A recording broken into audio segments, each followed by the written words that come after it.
Assalamualaikum warahmatullahi wabarakatuh. Alhamdulillahirabbil alamin. Hamdan katsiran thayyiban mubarakan fihi kama yuhibbu rabbuna wa yarda. Asyhadu an la ilaha illallah wahdahu la syarikalah wa asyhadu anna Muhammadan abduhu wa rasuluhu la nabiyya ba'da. Allahumma shalli ala Muhammad wa ala ali Muhammad wa ala alihi wa sahbihi wasallam ajma'in.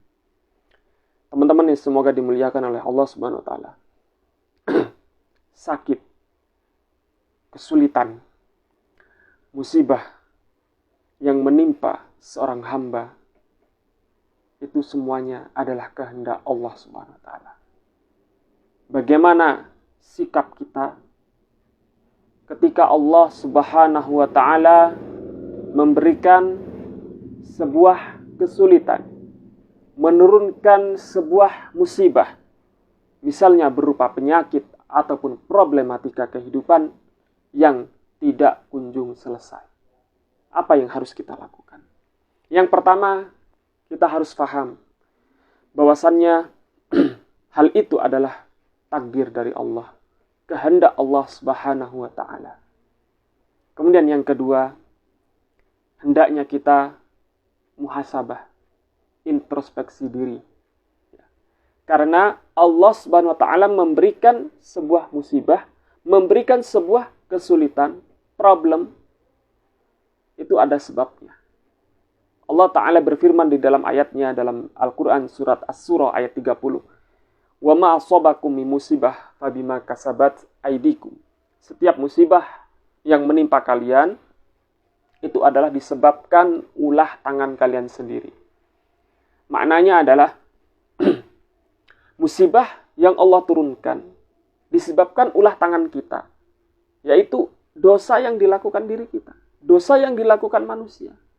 Sehingga Allah memberikan sebuah teguran, menyentil diri kita, menegur diri kita, supaya kita ini ingat bahwasannya kita hidup di dunia ini tidak hanya untuk bermain-main, tidak hanya untuk melakukan kemaksiatan dan dosa. Sehingga Allah menegurnya melalui musibah. Karena disebabkan dosa yang kita lakukan. Jangan sampai ketika kita sakit, kita malah suudzon, berprasangka buruk. Jangan sampai ketika penyakit ini tidak kunjung sembuh, malah kita berpikir yang aneh-aneh, berpikir yang macam-macam. Contohnya, jangan-jangan saya ini disantet si fulan, jangan-jangan saya ini diguna-guna si fulan, disihir si fulan, menerka-nerka, menebak-nebak, berprasangka buruk kepada orang lain, yang hal itu belum tentu terjadi tanpa adanya bukti. Memang sihir itu ada, tetapi ketika kita langsung memvonis penyakit yang kita derita, masalah yang kita derita ini karena disebabkan oleh si fulan tanpa adanya bukti, ini tanda kita sudah berprasangka buruk, suudzon. Yang harus kita lakukan bukan itu, tetapi harus introspeksi diri, muhasabah. Banyak-banyak mengoreksi diri kita. Bisa jadi penyakit, musibah, kesulitan yang Allah berikan, Allah timpakan kepada diri kita, bisa jadi karena dosa yang kita lakukan. Kemudian, kita juga harus tetap husnudzon, prasangka baik kepada Allah Subhanahu wa taala. Karena musibah, sakit yang kita alami itu semua ada tujuan yang baik.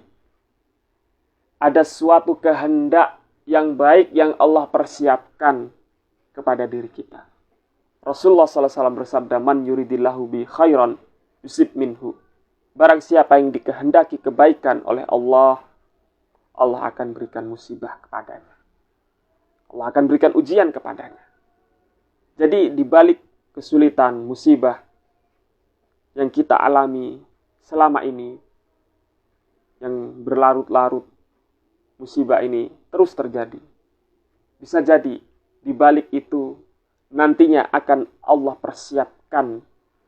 Allah berikan kami